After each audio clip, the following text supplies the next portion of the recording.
Hi, this is Lissy again from Online Coping Skills, and here's another skill for when you are not feeling. Once again, that could be dissociation or just feeling numb, but when you're not really allowing yourself to feel and you might not be present in the moment, and it's important to be present in the moment.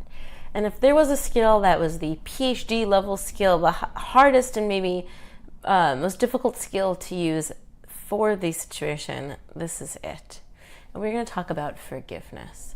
And I'm going to preface this with, if you are not comfortable using this skill, if you are not there right now, which most people are, this is not the skill for you. There's plenty of other skills. If it's new, if it's raw, if you feel uncomfortable, if forgiveness is not in your future, please move to another video. This might actually make you more uncomfortable or even angry or upset. So this is talking about forgiveness. I do not expect the next couple of minutes of me making a video that all will be well and you will forgive. So it's also a long process. This is not an easy skill. This is a long-term goal skill. And I want to kind of delve in for those who do feel comfortable kind of discussing this and maybe starting the process of forgiveness. So often those who do not feel, whether it's numb or dissociation or other issues going on like stress, have trauma. Most people have trauma, but those people often have trauma that, although they may be resilient and strong and have bounced back for, they're still dealing with sort of the aftermath of it. And forgiveness is about forgiving the person who hurt you or maybe someone who allowed you to be hurt. It also is not about denying that it happened or saying it should have happened or putting yourself in a position to feel like this did not happen. This is fully as acknowledging that something really terrible happened to you, that the person who did it should have not done it, and kind of moving past that to forgive them for the actions that they completed. You can forgive someone who is no longer here, whether they have passed, whether they are not around anymore, whether they're not in your life. You could also forgive someone without telling them that you forgave them. So this is not about reaching out and finding somebody who hurt you to let them know. If that is not comfortable or safe for you, please do not do that. Forgiveness can be internal. It could be about you working on and knowing that you've forgiven this person for this situation that had happened, that is extremely terrible and shouldn't have happened and is tragic and still affects you, and kind of keeping it to yourself in a way, or talking about it with a friend, or writing a letter that you don't send, or an email that you sort of just stash away in drafts or throw in a folder somewhere. Forgiveness does not need to be a public thing. It does not need to be a sort of dramatic coming to moment for you. It also does not mean that the other person forgives you, potentially. If this was a relationship that was mutually abusive or something that was sort of harmful, just because you forgive them doesn't mean that they forgive you. Also, just because you forgive them doesn't mean that they have regrets or that they have the same kind of emotions you have towards the situation that you do either. So forgiveness is about accepting that you might not get that back. It might be a one-way street of you forgiving them not knowing or not being able to reciprocate or being able to hear what you're saying and give you what you need from them. It's not about you getting anything from them. It's about you sort of getting the sense of relief. And for a lot of people, forgiveness is about relief.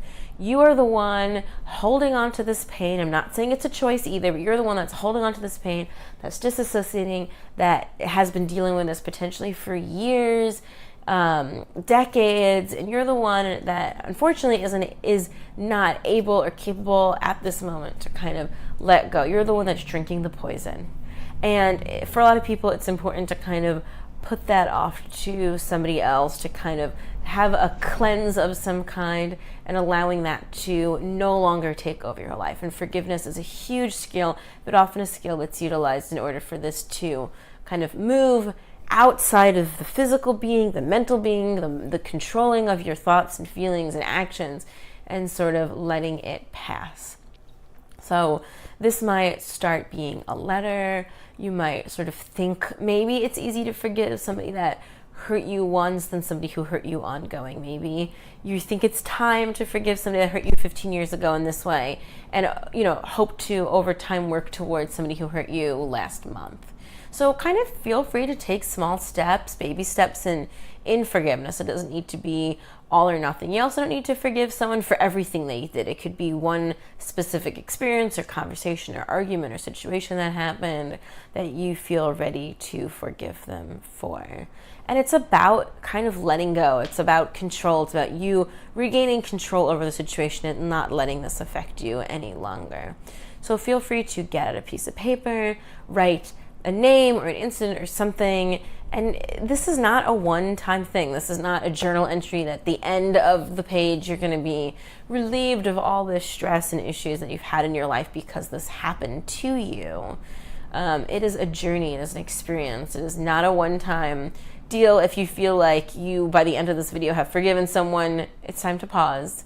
It's time to stop. It's not that easy if you're truly forgiving someone. It really comes from such a deep and often dark place that it takes months, if not longer. So start by writing out what happened, use a word or two, draw something if you feel more comfortable, and sort of start delving in. And start with the control part, maybe. You know, you no longer will control me any longer. I forgive you for what happened.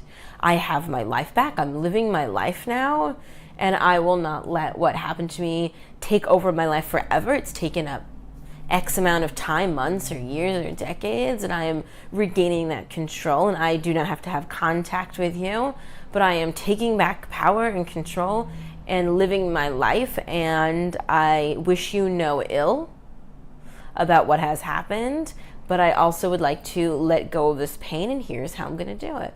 So sort of start doing it. For a lot of people, it's letter writing, journaling, and it might be you rereading the piece of paper or the blog or whatever however you're formatting this, and just reading it again and again.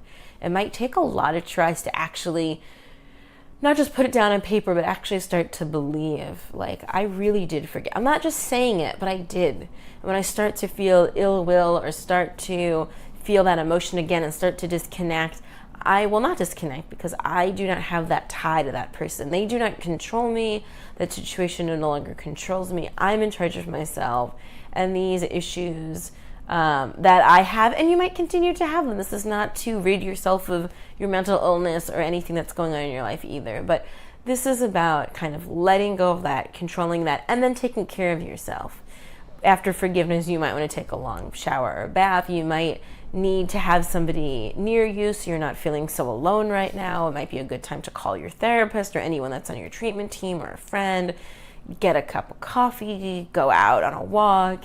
For a lot, this is a very emotional, difficult task to do. Once again, if there was, levels of skills and education, this would be a PhD level skill. And once you forgive, it's not about forgetting either. You don't need to forgive everyone. It could be one person or one thing. I've experienced working in a prison. We would talk about forgiveness a lot because very often these women that were incarcerated were in domestic violence situations and terrible family situations and felt like they didn't have another option in their life but to commit crimes and start using substances and engaging in just general illicit behavior and illegal behavior. And a lot of it was about forgiving their parents for hurting them, forgiving relationship partners, which is the reason that they ended up incarcerated, forgiving people that they committed the crimes with, that they got more time incarcerated than they did. And it was a very difficult situation to sort of forgive other people and just to, focus on taking care of yourself. And this is, in the end, this is about regaining control and power. And forgiveness is a long journey. So this might be, starting to forgive 1%, 2%. What would it look like if you forgave 100%? But, once again, this is a journey. This could take you years. I've worked with people that it's taken years. So there's no reason to rush this. There's no need to force it if it doesn't feel comfortable, if you feel like you're forcing it. Take a break. Maybe now's not the time to forgive. Maybe now's the time to take care of yourself, work on coping skills, work with your treatment team, and you can forgive at any given point. There's no reason for it to be today, right now, by the end of this 10-minute video. So that's the skill of forgiveness. Once again, a difficult, challenging skill. It's the last skill in this series for a reason, because it is difficult. But I think it's an important skill, even if it's just you saying, nope, not happening, not today. But it's an important skill to kind of keep back here, and when the time comes that you are ready to begin working on it, hopefully you will be aware of it and you will listen to this again and you will feel comfortable working on starting the process of forgiveness. This is the skill of forgiveness. This is the end of the module on skills to use when you're not feeling anything. I hope that you are starting to feel again, or at least starting to open up the pathway to feel again. And I hope that you join me in the next series of coping skills at Online Coping Skills. Thanks so much.